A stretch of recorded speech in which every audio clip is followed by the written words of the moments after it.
What's going on, everyone? In today's video, we're going to go ahead and compare the latest version of watchOS 9 against watchOS 8, so we actually visually see what the difference is, as well as I'm going to go ahead and cover my 10 favorite features that I found so far on watchOS 9.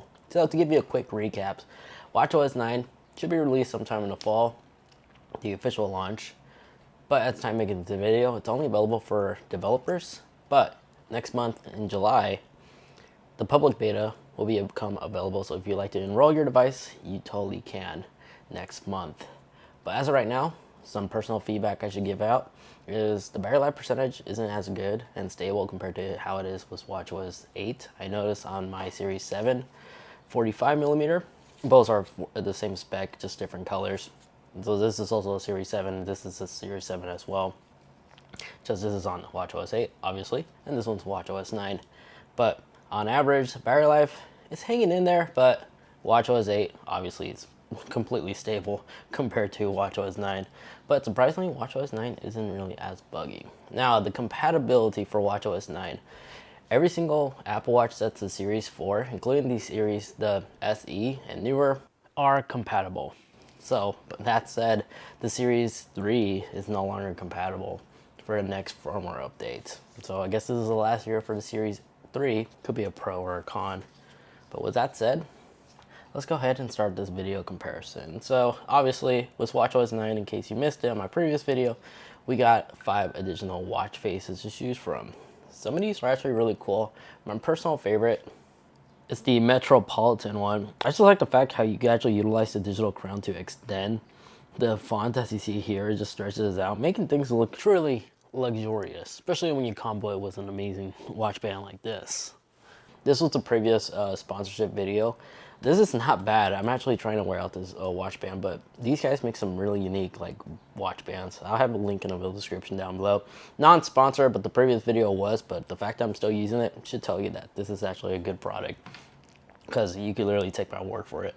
But again, in the description I'll have more information as well as an exclusive discount code that I managed to get. But other than that, the modular watch face also received an update. Now they actually has like this cool color layout theme. It's not just like black and white. That's also neat. And then the Siri animation is totally different. Here you can actually visually see how the older ones, the older Siri's animation used to look like compared to the new one. It follows like the iPhone Siri animation, to be honest. And speaking of Siri, a new feature that's somewhat like a hidden feature, it wasn't really mentioned during the keynote, but you can actually, whenever you reply to a text message with dictation, by previously on watchOS 8, you had to say period or question mark or insert said emoji at the end of each sentence. There actually is a new Siri feature you could enable that will allow you to actually do this by default without having to say period or anything like that at the end. So if you go into your settings, go into general, go into dictation, it's just enabled auto punctuation. And then this is only available for English, but I'm sure later on down the line it'll become available for other languages as well. And then in terms of power buttons, so if we shut down our Apple Watch, on watchOS 8, this is the old power off switch, or screen I should say, and on watchOS 9, this is the brand new one. Notice how the power icon is up here, and when you click on it, now it gives you access to that little slider, where before you easily could just slide right there. So just something really interesting. And in low power mode, I'm curious on this. And yeah, notice that the battery life percentage in the control center now is a color, like it's blue. And if it's below 10%, it's gonna turn red. Before it was just standard gray, as you see right here. And another thing, if you have nightstand mode enabled, previously when you dock your Apple Watch, the screen will be green. On watchOS 9, if the watch face is below 10%, it's low, it's going to be red. But let's go ahead and enable low power reserve mode. Out of curiosity, see if it changes. No, it's exactly the same. So low power reserve mode looks exactly the same still. And then just hold down the power button to like reboot it and power it back up, back to normal. And then another thing in the control center, if you actually go into wire lock, if you enable it, previously you had to rotate the digital crown to get out of that. On watchOS 8, you just hold down the digital crown now. And then if you enable the theory mode, it does the exact same thing. So you just quickly just cover the screen to get a black display. So if always on is enabled, it's not going to illuminate.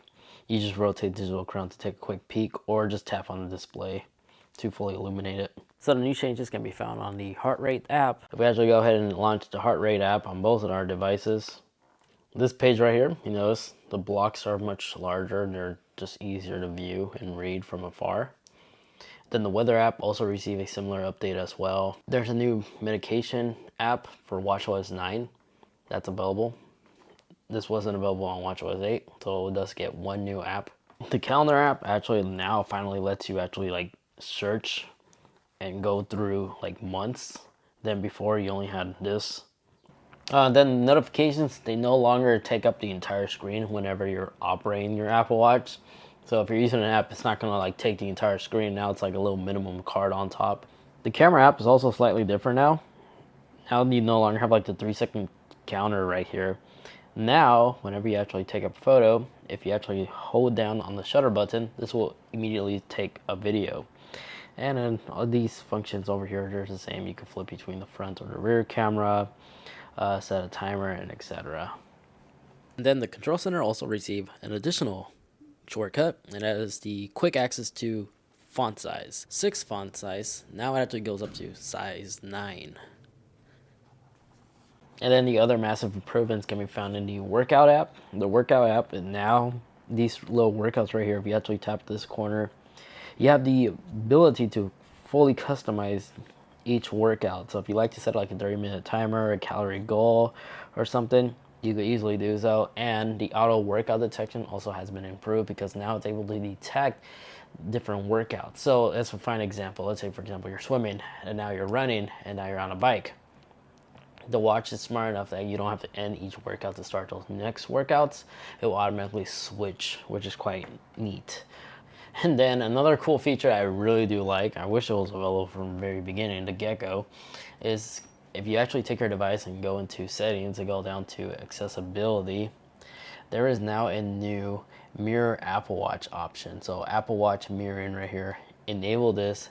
The bezel of the seat of your Apple Watch will turn red, showing you that it is indeed connected. And this will give you the ability to wirelessly control your Apple Watch from your iPhone on your Apple Watch.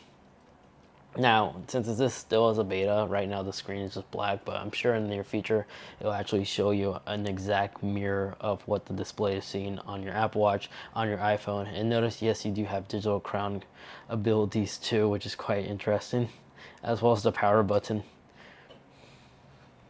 Aside from that, that is the quick general comparison against watchOS 8 versus watchOS 9. Everything else is literally the same, like the app layouts, the settings, like some of the settings in the menu, everything is very similar. Apple Pay, no change here whatsoever. So aside from the new watch faces and the improvement for the workout app, it also shows more information when you start a workout. But I'm pretty sure in the next following weeks, we're gonna go ahead and see new features get added for watchOS 9, because we're still in the very first beta stage. So if you don't want to miss those upcoming features, those future updates, make sure you're subscribed, because I'm going to continue posting a lot of watchOS 9 content in these next couple of weeks. Aside from that, if you enjoyed this video, you know what to do. Greatly appreciate if you can actually leave this video a like. It does help me out a lot. And of course, get subscribed. For more, check out this video over here as I go through every single hidden feature and some new innovations that they added for watchOS 9, and then the video next to that one, that's literally everything, the complete guide of iOS 16. Feel free to watch either or. Again, thank you so much for watching. Take care, and I'll catch you all in the next one. See ya.